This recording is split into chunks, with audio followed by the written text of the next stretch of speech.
Aí pessoal, mais um videozinho curto aí. Eu tô começando agora, não tenho muita intimidade com os vídeos.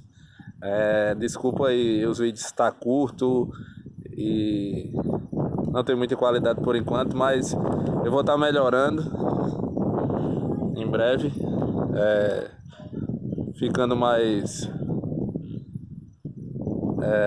como se diz, mais profissional em filmar. Mas olha aí a fogueira do São Pedro, né? Que é comemorada hoje aqui no sítio. Como a gente tá aqui no sítio, a gente pode fazer a fogueira, né? Na cidade, infelizmente, por conta da pandemia, não podemos. Mas aqui no sítio a gente ainda consegue fazer a fogueira. Muito linda, bastante chama. Assim que baixar a chama, a gente começa a assar milho aqui, soltar alguns fogos, alguns chuveirinhos, bombas, algumas brincadeiras, né? Que é desse tempo junino. Olha a escuridão aqui, como